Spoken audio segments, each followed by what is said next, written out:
game for gamers, made by gamers, by Flying Pig Games. Hello everyone, welcome back to the table. Today we're going to take a look at movement in a most fearful sacrifice. We've got a couple Union brigades that will help us demonstrate movement today, so we'll just jump right on in. First of all, doesn't matter the order given, you're going to get movement points based on the order. And there's 3 orders that they have, and we'll cover orders at another point. So whether the unit conducted fire combat or not, it doesn't matter. As long as they got an order, they're going to have some movement points based on the order. Now, for example, there's a movement order you can give them, a maneuvering order, that gives them like 8 movement points. So to use the movement points, you just simply move into a hex and you pay the cost to enter the hex. Now, to know the cost for sure, there is a comprehensive terrain chart. This terrain chart is great because it tells you the terrain type. So for example, woods. It even gives you a hex reference number to see the type of terrain, and then it says 2 movement points. So if I was going to take this unit, let's see, here's a woods. We'll ignore the river, but let's just say I moved in. That would cost 2 of its 8 movement points. To move up a slope, for example, is going to add 1. So some terrain is a cost of its own, and some terrain modifies the.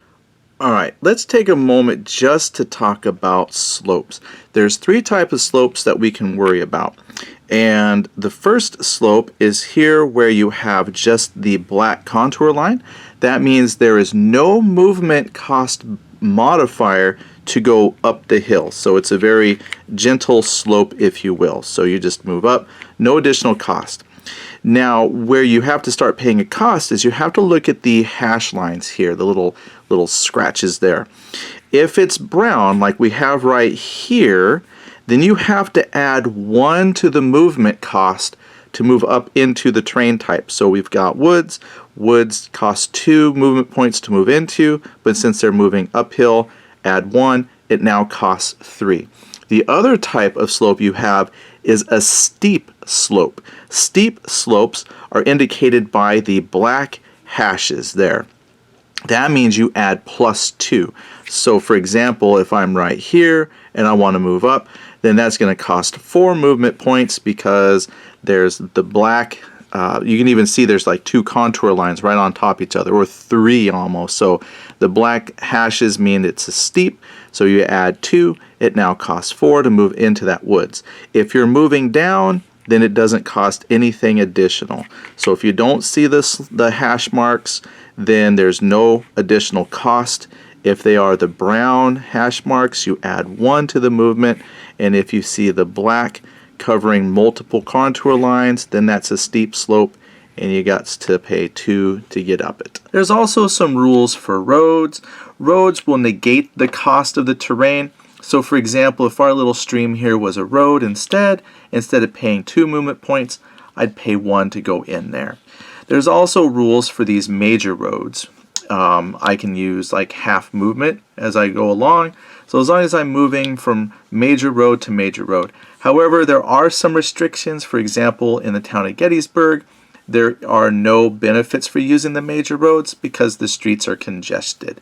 Also, there will be railroads. Railroads and these smaller roads are called lanes, and that just is a basic 1 movement point to use, and there's no major benefit like the major road. Another thing to keep in mind is stacking limits when, say, using a major road or just during the movement phase. For example, if you have on major roads, you can have up to 10 SPs. SPs are like the strength points, and that's this black number here. So for example, these 2 units stacked together could not take advantage of the major road move bonus because they're above the 10 stack points. In a normal situation of movement, though, there can be up to 20 strength points in a hex. So for example, well, I just grabbed a couple more here, and that's already had 11, 13, 16. Here's another 3. We'll add 3 more. So once you hit 20, that'd be overstacking, and you can't have that. So just kind of keep that in mind. While you're moving, you can temporarily overstack until you get pass through. So, you know, there's a little bit of leeway there with the stacking, but just keep in mind that at the end of movement, you can't be violating your stacking limits. Artillery kind of has its own special move rules. They don't receive the same orders that the infantry units receive. They get a special set of orders, but they typically get like 8 move points. So they're either moving or they're shooting, kind of a thing. Other considerations, this is important too, is this concept of engagement. So when there's an enemy on the board, there are some restrictions on moving towards the enemy. For example, 2 orders that will let you move towards the enemy are defend. There's like an attack order, and you'd be assaulting forward to engage. If you're doing the maneuver order, then you can't move within 2 hexes of an enemy, because once you move up to an enemy, then they are considered to be engaged, and that's part of movement. There's also rules to disengage. There's a penalty to your movement to leave away from the enemy. And while an enemy is here, the nice thing about that, well, this is a tough part, and this is part of movement, is as you move up, the enemy unit has a chance to do defensive fire on the attacking unit. And so if nothing happens to this attacking unit, then they'll stay next to each other, and then they'll be eligible to do assaults and close action combat. But this is an important maneuver in the game, because if a friendly unit can pin an enemy unit in engagement, then that means you could maneuver a friendly unit to engage from another angle, and there would not be defensive fire because this enemy unit's attention is engaged up here. Pinning units during movement are important considerations. Well, at least one more thing for the defensive fire, though, is if you pay the movement penalty to disengage, but you move again, and you're still moving next to an enemy unit, they're going to continue their defensive fire at you. So that's something to be very careful of. A couple other things too that I think are important is off-map movement. So if you move a unit off the map, there's only a 1 movement point cost for that. So we don't know, we could guess what the terrain beyond the map. So if you moved off on, say, a forest hex off the map, you could maybe argue that there'd be forest beyond, but it doesn't matter. You just simply move off the map. One thing you want to do is, though, is mark down or keep that piece next to the map board where they left, because if they ever come back, they're going to come back on that hex, and then they would be subject to reinforcement rules. So if you have any reinforcements coming on the map, they're going to have to pay the terrain cost